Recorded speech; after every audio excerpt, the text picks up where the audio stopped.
હમણાં અમેરિકા ગયો મને એક ભાઈ પ્રોગ્રામમાં ચીઠી દઈ ગયા, મને કે મોસંબીનો રંગ ગાજ્યો. મેં કીધું મોસંબીનો નહીં, કસુંબીનો. મને કે એકચ્યુઅલી એમાં શું ફરક? મેં ઘણો ફેર તારો બાપ. મોસંબીનો રસ છે એ તને ગમે ત્યાં મળે, કસુંબીનો રંગ ગમે ત્યાં ન મળે. મને કે એકચ્યુઅલી આપણને તો ખબર ન હોય, એટલું યાદ રહ્યું ઘણું નહીં લે. અને વાત એ હશે ને એટલું યાદ રહ્યું એને ઘણું કહેવાય. એટલે જે કાંઈ મને અંદરથી ઉગશે એ હું લઈશ હવે, કારણ કે તમારે એટલી બધી ફરમાઈશો બધી છે, આમાં તો 2 દી રોકાઈ ત્યારે માઇન્ડ પાર આવે એવું છે બધું. અને હું ઘરે કહીને આવ્યો છું પાછો આવી એમ. એક ભાઈની પત્નીને ફોન કર્યો કે 7 મહેમાન લઈને આવું છું, રસોઈ તૈયાર રાખજો. તો હામેલી ઝીણા અવાજમાં જવાબ આવ્યો, એ સુવિધા આપકે ટેલિફોન में उपलब्ध नहीं है. એટલે હોટલમાં જમાડીને આવજે ભૂગેશ. મને ઓલો દો હકીકત હું વાગોળ્યા જ કરું. ભાવ વગરની ભક્તિ નકામી, સ્નેહ વગરનો સગો નકામો, સૂર્ય વગરનો દિવસ નકામો, ચંદ્ર વગરની રાત નકામી, પૈસા વગરનું પાકેટ નકામું. ઘણા ફિલ્મના ફોટા હાસવીને ને દુઃખી થતા.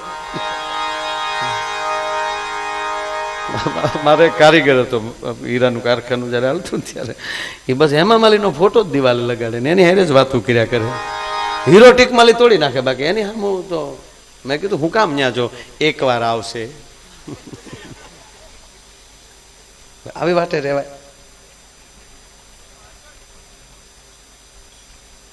ભાવ વગરની ભક્તિ નકામી, સ્નેહ વગરનો સગો નકામો, સૂર્ય વગરનો દિવસ નકામો, ચંદ્ર વગરની રાત નકામી.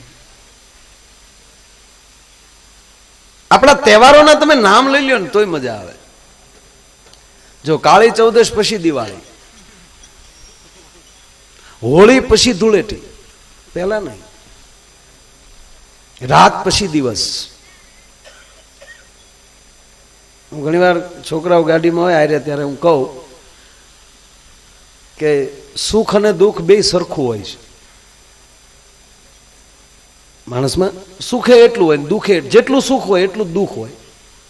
જેટલી રાત હોય એટલો જ દિવસ હોય. પછી ક્યારેક રાત લાંબા ટૂંકે હોઈ શકે, દિવસ પણ લાંબા ટૂંકો હોઈ શકે, પણ આખા વર્ષના માત્રાના કલાકો એ તમે જોઈ લો તો એ બે સરખા હોય.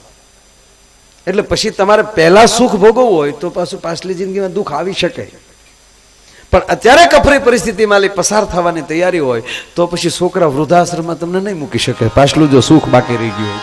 હમણાં આ અમદાવાદના વૃદ્ધાશ્રમમાં મારો પ્રોગ્રામ, નકુસામાં મારી આંગળે આવી. બોલો, રામની વાત કરું તોય ધ્રુજ કે ઘરે રામ કેવા પિતાના વચને ખાતર 14 વર્ષ વનમાં વયો જો, અમારી પ્રજાએ અમને વનમાં મોકલ્યા. ભાઈ વાત કરી થાય નહીં કાંઈ ને પછી હું ખીજાણો, મારે વાત કરવી શું આની આગળ.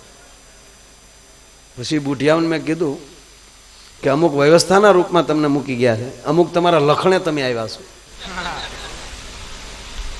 અને હાવ નરું સત્ય એ છે કે તમારા સંતાનોને તમે સંસ્કાર ના આપી શક્યા, નિષ્ફળ ગયા, એટલે એનું પરિણામ તમારા સંતાનો તમને આપ્યું છે. ને વૃદ્ધાશ્રમમાં હું ગયો સાહેબ, પણ એક માર્કિંગ એ કર્યું કે એક પણ ગરીબના ઝૂંપડાના માવતરો સાહેબ ન્યા નથી. આઈએસ ઓફિસરોના જ માવતરો લગભગ ન્યા જોવા મળે છે. આપણે ભૂખ્યા મરી જાય પણ માવતરોને ન વૃદ્ધાશ્રમમાં મૂકે સાહેબ. એ સંસ્કૃતિ આ દેશની નથી. આ વૃદ્ધાશ્રમ કોણ લાવ્યું એને ગોતું કેદું ન ગોળી ન મારું તો મારો બાપ આય એમ મારી નાખો. કોણે ગોત્યું? એ તો અત્યારે તો કરવા પડે, શું કરવું? પણ એ સિસ્ટમ આ દેશની નથી. શું છે? તમારા ભાઈ તો હોય જ ને. આ તમે ક્યાં કોક છો? મારો કહેવાનો અર્થ કે એ જેના ખોરડામાં સંસ્કાર પડ્યા હશે, અમુક વ્યવસ્થાના રૂપમાં મૂકી દે 100%. એ દીકરા ત્યાં બહાર હોય, અહીંયા કોઈ એનું હાચવેવું ન હોય, એ વસ્તુ આખી જુદી છે. પણ આઈએસ ઓફિસર એના માવતરને જયારે મૂકી દે, એકચ્યુઅલી કે અમારે ડોસા ડોસી સાથે ફાવે જ નહીં. આ ડોસા ડોસીને ફાવ્યું થયું છે, તને હાલા ગયા તારા બાપને કર, તને તેથી મીંદલા ન દઈ દે. આ દિવસો જોવા ના પડે. સુખ અને દુઃખ બે એક સિક્કાની બે બાજુ છે. સુખ પણ હોય એટલું જ દુઃખ પણ હોય. જેટલા મિત્રો કરો એટલા જ તમારા વિરોધી થઈ શકે. એટલે ન કોઈ મિત્ર તો કોઈ તમારો વિરોધી નહીં થાય. તમે કોકને હાચવશો તો બીજાની ઈર્ષા થશે કે ઓલાને વળી લઈ જાય ને આપણને યાર કાને, એ નરું સત્ય છે. જેટલું જમશો એટલી ભૂખ લાગશે. જ્યારે તમે એકટાણા શરૂ કરી નાખશો શ્રાવણ મહિનાના, ત્યારે તમારી ભૂખની માત્રા પણ ઘટી જશે. જેટલા વધારે હુંશો એટલા બગાહા વધારે આવશે. જે માણસ જાગૃત પુરુષ થઈ જાય એને કોઈ દી બગાહું આવશે નહીં. આ પરમાત્માના ઘરનો નિયમ છે. તમે જેટલી માત્રા વધારશો એટલું. આ નથી ઘણા હજી 2 બોટલ એ નથી થતું, 3 બોટલ પીવે ત્યારે માઇન્ડ એમ થાય હવે કંઈક પીધું હોય એવું લાગે લે. અને જે ન પીતો હોય બિચારો 1 ગ્લાસમાં ગોથું ખાઈ જાય. તમે કેટલી માત્રા વધારો છો? એમ પરમાત્માના ભજનની જેને ભૂખ લાગી જાય એની માત્રા જેમ જેમ વધતી જાય તો એ ભજનથી ધરાશે નહીં. અહીંયા મારો ખાસ ધ્યાન હતું કે સંગ્રામભાઈ એ ગંગા સતીના ભજનની ડોંટ વાળી ઘણા નથી ગમ્યું સાહેબ, કારણ કે એ સાંભળવાની ભૂખ હતી. મારું તારણ ખોટું ન હોઈ શકે સાહેબ, કે જે આપણને ભાવતું જ આવે અને માથા હલવા મળે એની જયારે ડોંટ વળી જાય ત્યારે એમ થાય ઘડીક હકાર્યું હોત તો સારું હતું. તમે શેની માત્રા વધારવા માંગો છો એ તમારા પોતાના હાથની વાત છે. હવે આપણે જો સવારમાં નો નાઈ તો ફાવતું નથી, બાકી પહેલા આપણે ક્યાં નાતા 3 દી અઠવાડિયું સોમાહા નવરાવતા આપણને, પણ કોઈ દી એવું ન થતું કે આપણે નાઈ લઈ. આ મસુ હાલી જતી પણ લગભગ તો કપડા હોતા નાતા, કપડા ધોવાઈ જાય અને નવાઈ જાય અને પછી એ સોણામાં હવા ભરીને ઢોરા ઉપર ઉભો હોય. આપણે કેલા આવજે હોય તો કેલા સોણો હો ગયા પછી આવું હોય.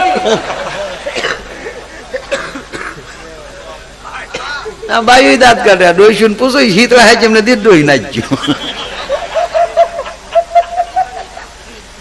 એ હાટો તો શીતળા હેચ એમ કાઢવામાં આવી.